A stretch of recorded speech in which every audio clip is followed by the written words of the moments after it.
آج کے اس گہرے جائزے میں ہم انسانوں کی نفسیات کے ایک بڑے ہی الجھے ہوئے بلکہ تھوڑے سے حیران کن پہلو پر بات کرنے والے ہیں۔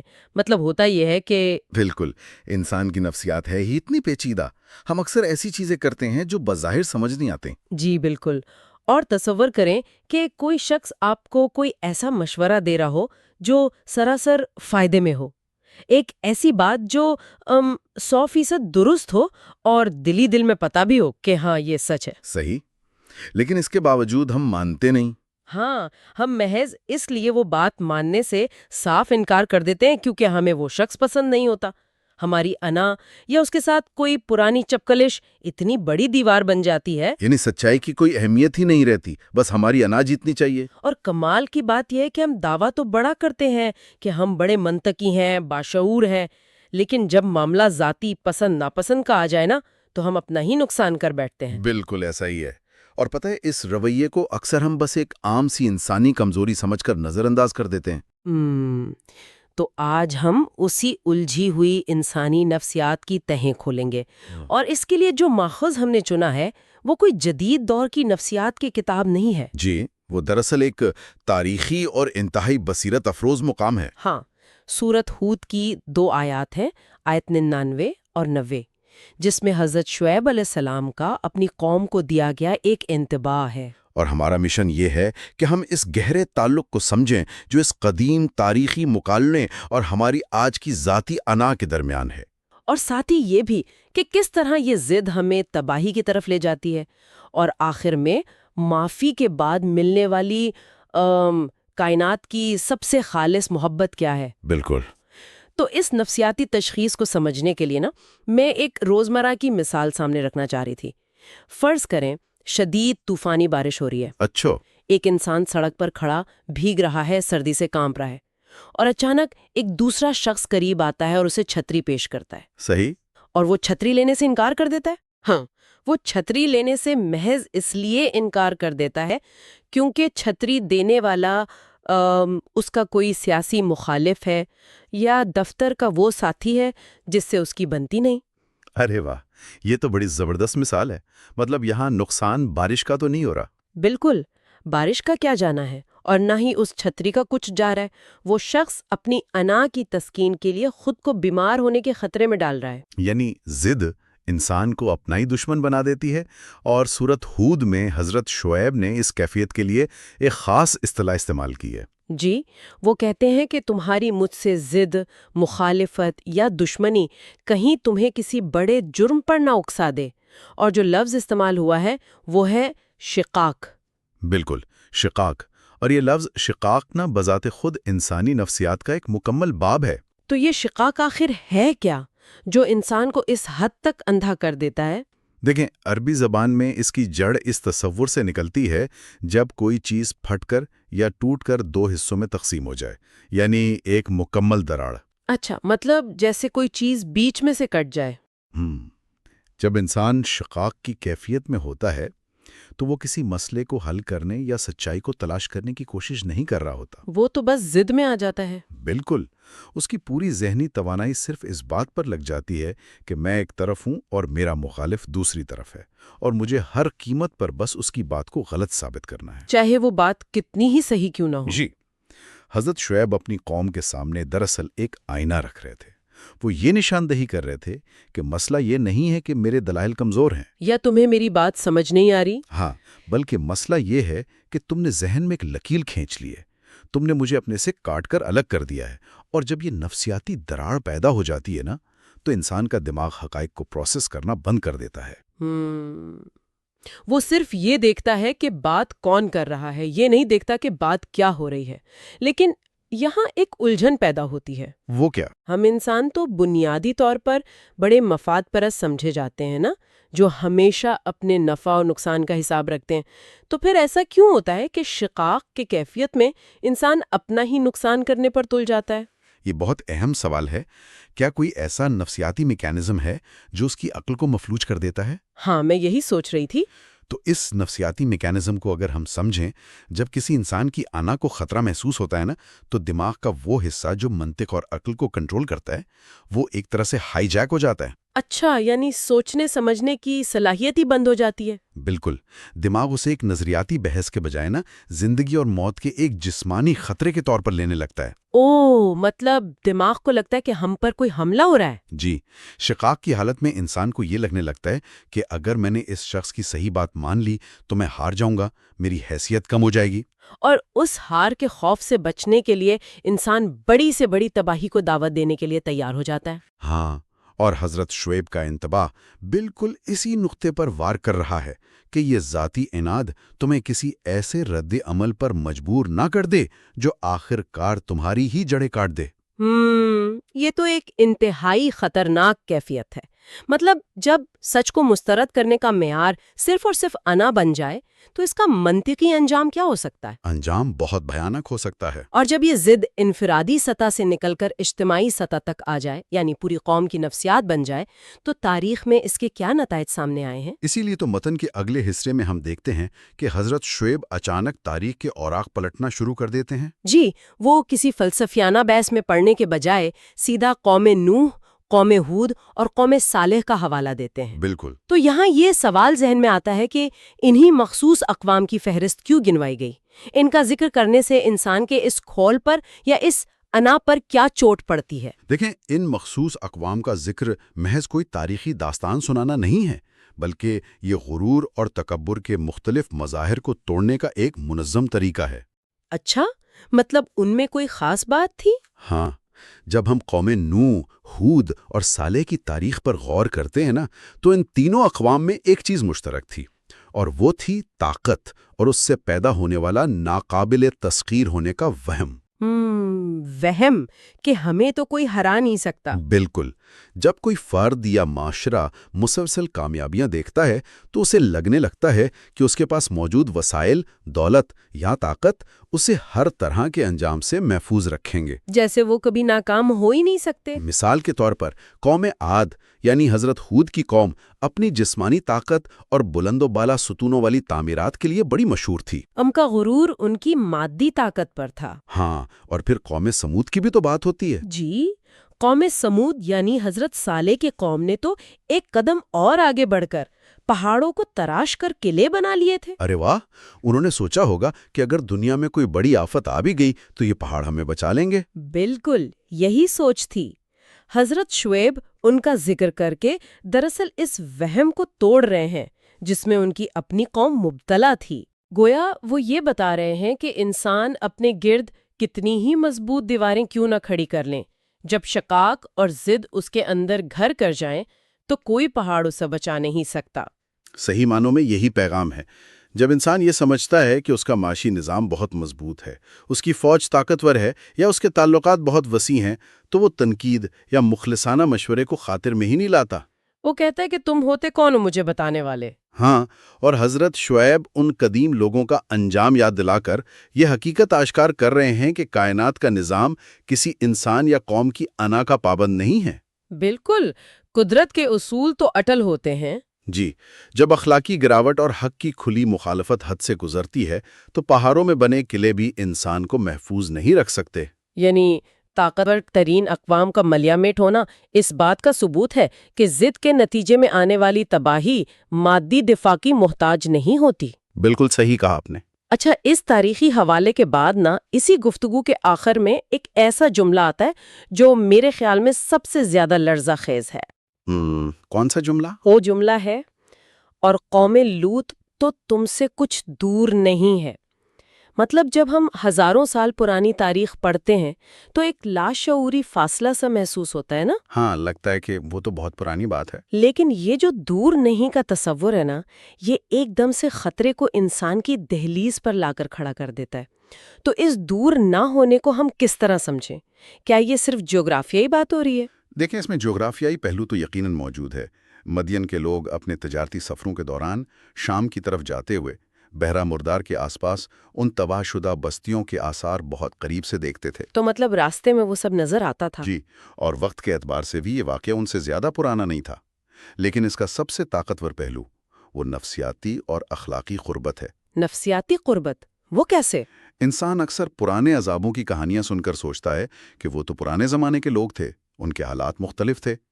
لیکن جب یہ کہا گیا کہ وہ تم سے دور نہیں ہیں تو دراصل یہ باور کرایا گیا کہ تمہارے اعمال بالکل ویسے ہی ہیں۔ یعنی تمہاری سرکشی اور تمہارا وہ شقاق بالکل اسی نہج پر پہنچ چکا ہے جہاں وہ قوم کھڑی تھی۔ بالکل۔ جب اعمال آپس میں ملنے لگیں، جب رویوں میں وہی تکبر چھلکنے لگے تو پھر انجام کا فاصلہ بھی مٹ جاتا ہے۔ یہ بات تو بہت گہری ہے۔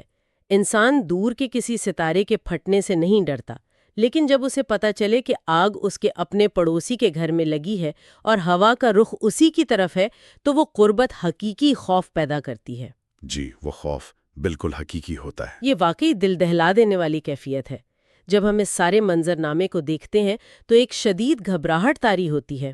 گھبراہٹ تو ہونی چاہیے۔ پہلے یہ پتہ چلتا ہے کہ ہم اپنی انا کی وجہ سے سچ کو مسترد کر رہے ہیں، پھر تاریخ کی سب سے طاقتور اقوام کا عبرتناک انجام سامنے آتا ہے، اور پھر اچانک یہ احساس دلایا جاتا ہے کہ یہ خطرہ کوئی پرانی کہانی نہیں بلکہ ہمارے بالکل پڑوس میں ہماری دہلیز پر موجود ہے۔ ہاں، ایسی صورتحال میں تو انسان کو لگتا ہے کہ اب سب ختم ہو چکا ہے۔ مجھے تو یہ صورتحال بالکل ایسی لگتی ہے جیسے ہم ایک تیز رفتار شاہراہ پر سفر کر رہے ہوں۔ وہ کیسے؟ رات کا اندھیرا ہو اور اچانک روشنی میں ہمیں نظر آئے کہ یہ سڑک آگے جا کر ایک ٹوٹے ہوئے پل پر ختم ہو رہی ہے، ایک ایسی کھائی جس میں قوم نوح اور قوم لوط جیسی گاڑیاں پہلی گر کے تباہ ہو چکی ہیں۔ ارے واہ، یہ تو بہت خوفناک منظر ہے۔ ہم بریک لگانے کی کوشش کرتے ہیں مگر گاڑی بے قابو ہے، اور ٹھیک اسی مایوسی کے لمحے جب موت سامنے کھڑی نظر آتی ہے، اچانک ہمیں دائیں جانب ایک بہت ہی واضح ایگزٹ ریمپ نظر آتا ہے۔ Exit ramp? ہاں، ایک ایسا راستہ جو اس شاہراہ تباہی سے مڑ کر سیدھا سلامتی، سکون اور تحفظ کی طرف لے جاتا ہے۔ اور اس گفتگو میں وہ ایگزٹ ریمپ اگلی ہی بات میں سامنے آتا ہے جب کہا جاتا ہے کہ اپنے رب سے استغفار کرو اور پھر اس کی طرف توبہ کرو۔ یہ تشبیہ اس شدید نفسیاتی دباؤ سے نکلنے کی بہترین تصویر کشی کرتی ہے۔ جب تک انسان کو واپسی کا کوئی راستہ نہ ملے نا، اس کا خوف اسے مزید مایوسی یا مزید بغاوت کی طرف دھکیل سکتا ہے۔ بالکل، اور یہاں استغفار اور توبہ کا یہ جو راستہ دکھایا گیا ہے، یہ محض دو ہم معنی الفاظ کا مجموعہ نہیں ہے۔ جی نہیں، یہ انسان کی اصلاح اور بچاؤ کے دو بالکل مختلف لیکن ایک دوسرے سے جڑے ہوئے درجات ہیں۔ تو ان میں کیا فرق ہے؟ اگر ہم ان دونوں کو غور سے دیکھیں تو استغفار کا تعلق مکمل طور پر ہمارے ماضی سے ہے۔ جب انسان کو اپنی ضد اور شقاق کا احساس ہو جاتا ہے تو وہ اعتراف کرتا ہے کہ مجھ سے غلطی ہوئی، میرا رویہ درست نہیں تھا۔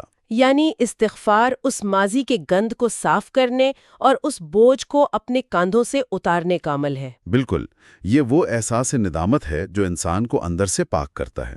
اچھا، یہاں ایک بات سمجھنے والی ہے۔ کیا ہم صرف زبانی کلامی معافی مانگ لینے کو یا محض ندامت کے چند آنسو بہا لینے کو ہی سب کچھ نہیں سمجھ لیتے؟ اکثر لوگ یہی غلطی کرتے ہیں۔ روزمرہ زندگی میں ہم دیکھتے ہیں کہ کوئی شخص کسی بات پر شرمندہ ہوتا ہے، سوری کہتا ہے، لیکن اگلے ہی دن وہ پھر سے وہی پرانی حرکت کر رہا ہوتا ہے۔ کیا اس لیے استغفار کے ساتھ توبہ کا اضافہ کیا گیا ہے؟ یہی وہ نازک نقطہ ہے جہاں اکثر لوگ دھوکہ کھا جاتے ہیں۔ استغفار کے بعد جو اگلا لفظ استعمال ہوا ہے نا، وہ ہے ثم، یعنی پھر یا اس کے بعد۔ پھر توبہ کرو۔ جی، اور اس کے فوراً بعد توبہ کا حکم ہے۔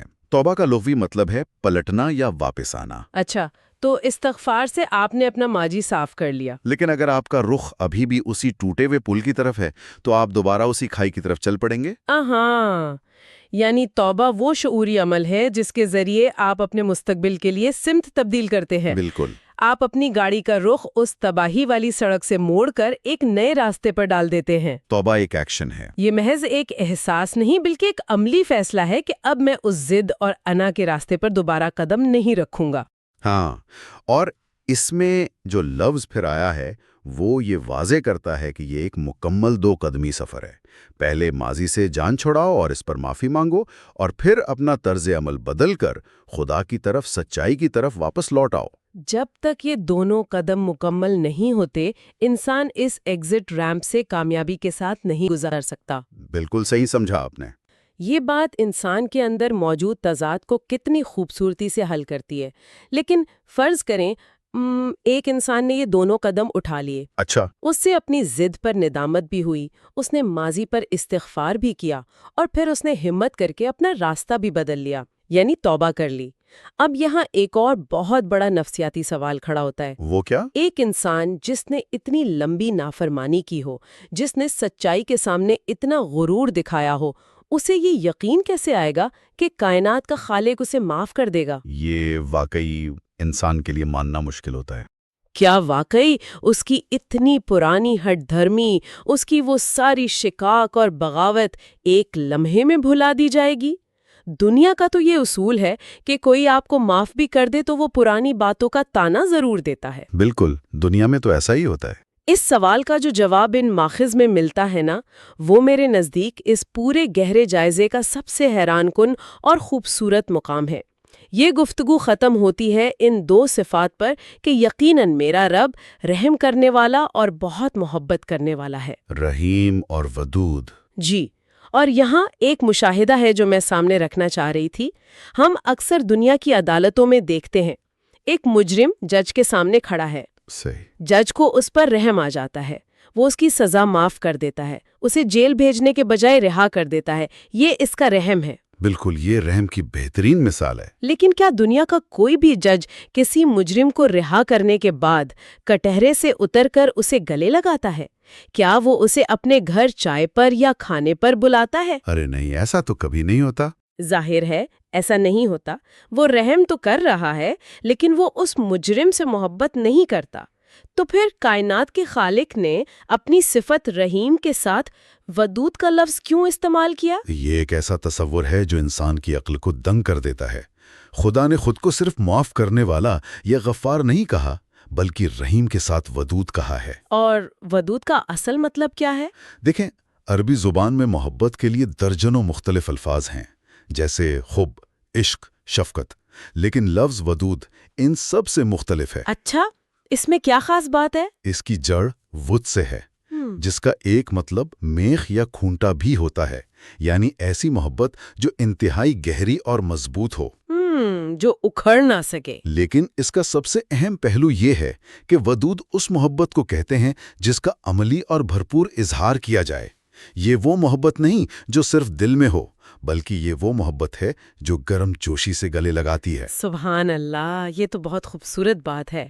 یہ لفظ ہمیں بتاتا ہے کہ جب انسان اپنی تمام تر سرکشیوں اور انا کے پہاڑوں کو توڑ کر اپنی غلطی کا اعتراف کر کے واپس پلٹتا ہے، تو خدا اسے کسی جج کی طرح صرف ایک سرد مہر انداز میں معاف نہیں کرتا. وہ اس کے ماتھے پر کوئی داغ نہیں چھوڑتا کہ تم تو وہی ہو جس نے پہلے انکار کیا تھا. بالکل، بلکہ خدا اسے ایک محبت کرنے والے کی طرح قبول کرتا ہے.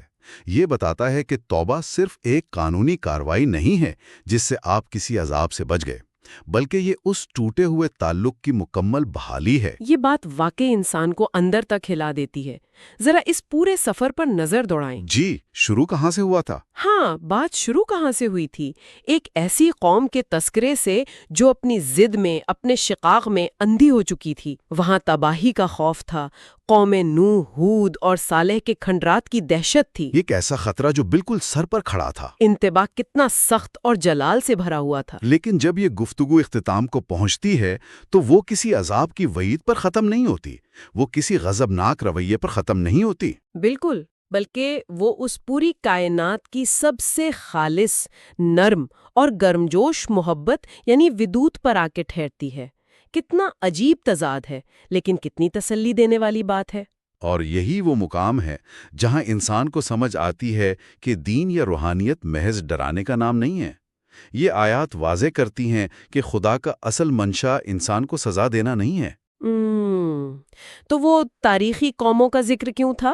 وہ جو تاریخی قوموں کا ذکر تھا وہ صرف اس سوئے ہوئے انا میں ڈوبے ہوئے انسان کو جگانے کے لیے ایک دھچکا تھا. جیسے کہ اٹھو اور دیکھو تم کدھر جا رہے ہو. ہاں، جیسے ہی انسان جاگتا ہے، جیسے ہی وہ اپنی ضد کو چھوڑ کر ایک قدم آگے بڑھاتا ہے، تو اسے آگے غصہ نہیں بلکہ بے پناہ محبت ملتی ہے. ارے واہ، یہ اس بات کی ضمانت ہے کہ آپ کی واپسی کا دروازہ صرف کھلا ہی نہیں ہے بلکہ اس دروازے کے اس پار آپ کا بے صبری سے انتظار کیا جا رہا ہے۔ یہ تعلق کی وہ معراج ہے جہاں انسان کو محسوس ہوتا ہے کہ اس کا رب اس کی خامیوں سے واقف ہونے کے باوجود اسے تنہا نہیں چھوڑتا۔ دیکھا کہ کیسے ہماری اپنی پیدا کردہ انا، جسے شکاک کہا گیا، ہمیں اندھا کر کے سچائی کو ٹھکرانے پر مجبور کرتی ہے۔ کیسے یہ ضد ہمیں ایک ایسے راستے پر ڈال دیتی ہے جس کا انجام تاریخ کی ان قوموں جیسا ہو سکتا ہے جو اپنے طاقت کے زوم میں تباہ ہو گئی۔ اور وہ انجام کسی سے بھی دور نہیں ہے۔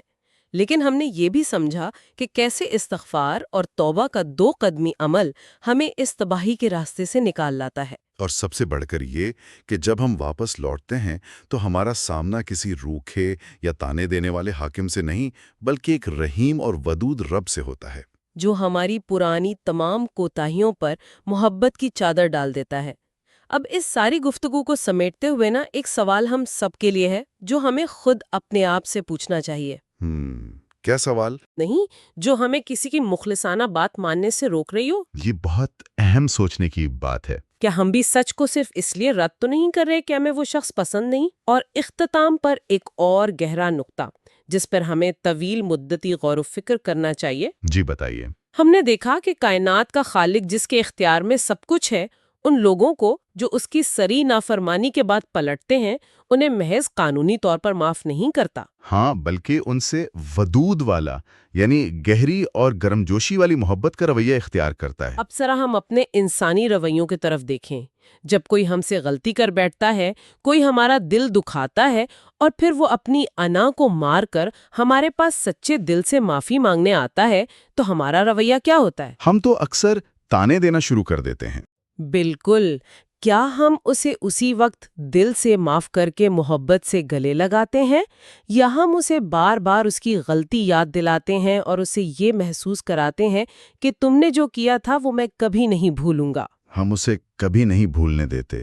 اگر وہ ہستی جس نے ہمیں تخلیق کیا، جس کا ہم پر سب سے زیادہ حق ہے، وہ ہمارے پلٹنے پر ہمیں گرم جوشی سے اپنے محبت کے سائے میں لے سکتی ہے، تو کیا ہمیں بھی ان لوگوں کے ساتھ اپنے رویوں پر نظر ثانی نہیں کرنی چاہیے جو ہم سے معافی کے طلبگار ہوتے ہیں؟ 100% کرنی چاہیے۔ کیا ہماری انا اتنی بڑی ہو گئی ہے کہ ہم اس خالق کی صفت کو اپنی زندگیوں میں تھوڑا سا بھی نہیں اپنا سکتے؟ یہ ایک ایسا لمحہ فکریہ ہے جو شاید ہمارے بہت سے رشتوں کی بنیاد کو بدل کر رکھ دے۔ واقعی یہ تو ہمیں بہت گہرائی میں جا کر سوچنا ہوگا۔